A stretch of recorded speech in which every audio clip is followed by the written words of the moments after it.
Everyone is speaking out against this as the Los Angeles Lakers were just exposed opening night against the Golden State Warriors. In today's video, we're going to talk about how the Los Angeles Lakers can improve after a horrible start to the season and if this one major flaw can be fixed during the course of the season. And welcome to Lakers Digest.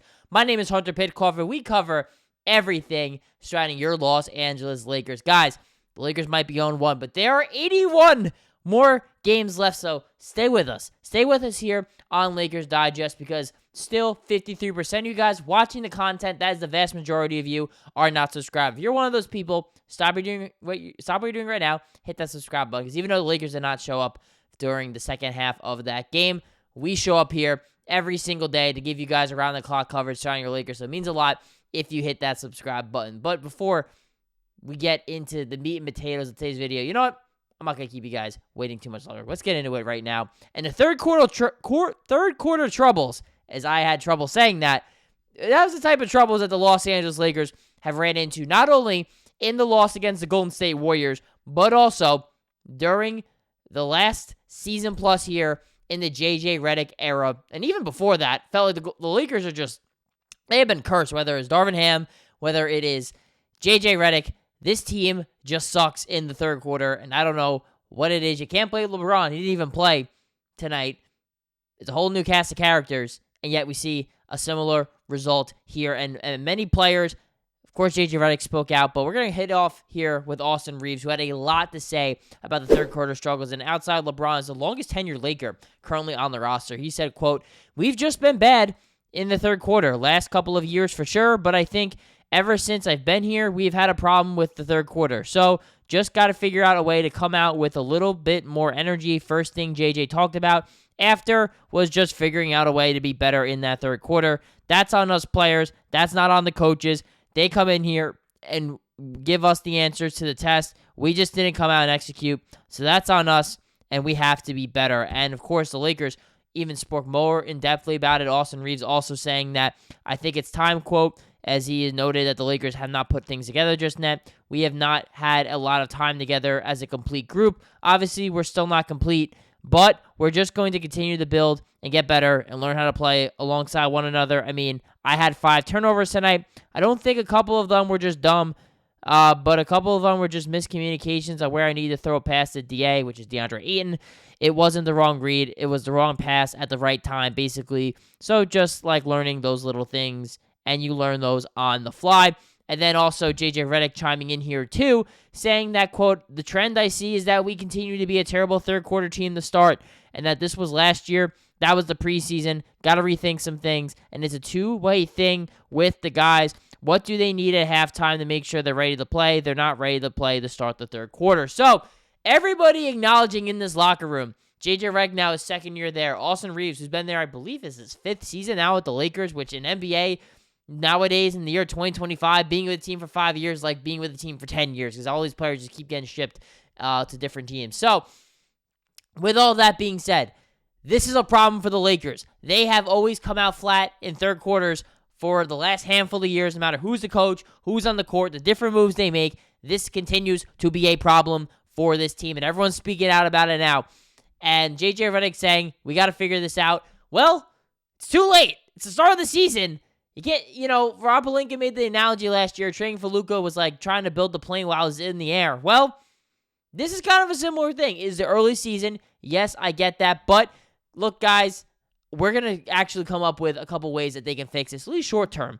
Because there was a couple things I watched in this game that I definitely think was a make-or-break moment for the Lakers here. And I think if J.J. Redick's out there listening, this is how he could fix the team, and the best has yet to come here for this Los Angeles Lakers team. Because, yes, there are a lot of new pieces. Marcus Smart, DeAndre Ayton, Jake LaRavia. There are new guys out there. Even Jared Vanderbilt hadn't played that much the last couple of years. Luka has not played a full season with the Los Angeles Lakers yet. So there are still a lot of moving pieces here for the Lakers and looking what they were able to do here. I mean, Luka was fantastic. I mean, if there is anybody that you can point to that the blame game, a piece of the blame pie, Luka is not getting any of that. 0%. The dude was fantastic. 43 points, 12 rebounds, 9 assists, 2 steals, 1 block. Thought he played some really good defense. Outside of 2 of 10 shooting from 3, still shot over 50% from the field. Got to the line 10 times, though the free throw percentage was not great. Very up and down game from Austin Reaves, but overall finished with a pretty solid contribution there with 26 points, 9 to 16 from the field, 7 to 10 from the line. Although he's typically better than that. Also had 9 assists and 2 steals. Some of those coming in the fourth quarter there as well when they really needed it. But outside of that, the Lakers really did not get that much from any of their guys. I mean, I thought Marcus Smart had a solid debut, but that dude kept fouling, turned the ball over a few times. But really outside of that, it was a very abysmal performance from a lot of these Laker players. But we do have solutions for how they could ultimately fix this. For one, if you watch that game, look, I read that stat line of Austin Reaves. It's a good stat line. If he finishes with that, you're pretty happy with those numbers. But the numbers don't tell the whole story because the way Austin got those points was very, very different. And he was non-existent in the third quarter. They did not make any efforts at all to run any plays for him or to get him the basketball, which therefore kind of wore down on Luka Doncic a bit. We saw he was very gassed and tired as he played. Let's double check that again here. Luka Doncic, guys, played in 41 minutes for Luka Doncic, right? That is not a number you want from your superstar. Look, night one is great. Clearly, he's in much better condition than he was last year. That's great that he was able to, really from the tip-off to the end of the game, he still was able to get you buckets. But that's not a recipe for success, especially with LeBron not in the lineup, Luka playing 40-plus minutes every single night. That can't happen. So, J.J. Redick needs to get Austin Reaves the basketball to create for himself and to create opportunities for others. He was out of rhythm.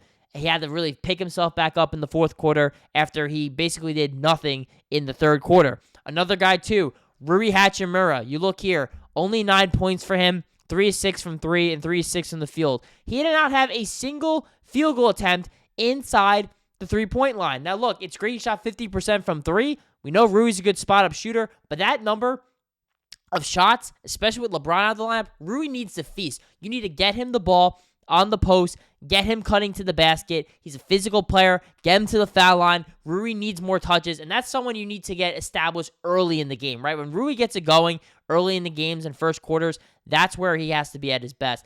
And the Lakers just kept trying to force feed DeAndre Ayton the basketball. Guys, Ayton's a good player. He is not Anthony Davis. This is not a guy that should be constantly getting the ball in the post and running it through him. I think the easiest way to get Ayton involved is pick and rolls, lobs, get him easy looks under the basket. We know he can hit that mid-range shot, but he also looked very out of sync in this game.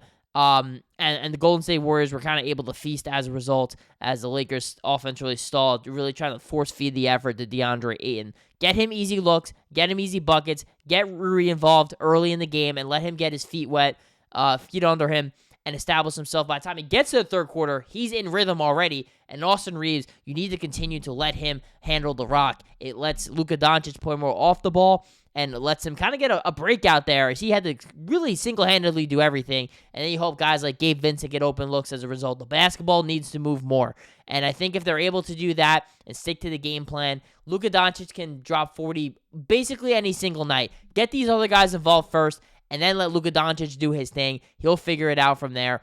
And then ultimately they'll feed off of him. They'll feed off Austin Reaves. And they'll have a better chance of coming out stronger here in the third quarter. It also didn't help, too, that they played the Golden State Warriors, who historically, under Steve Kerr, Steph Curry, Draymond Green, have probably been one of the best third-quarter teams in NBA history, no matter what year it is. So, again, guys, a tough loss for the Lakers, but they have a good chance to come back here, defend Crypto.com Arena. I still hate saying that. Still Staples Center in my eyes. And to beat the Minnesota Timberwolves, a team that knocked them off in the playoffs last season. So again, guys, you want to keep up with everything surrounding your Los Angeles Lakers, hit that subscribe button because 53% of you guys, that's most of you watching our content, are not subscribed. Again, you're getting free around-the-clock coverage surrounding your Los Angeles Lakers here. So hit that subscribe button. It means a lot to keep up with everything surrounding your Los Angeles Lakers here on Lakers Digest.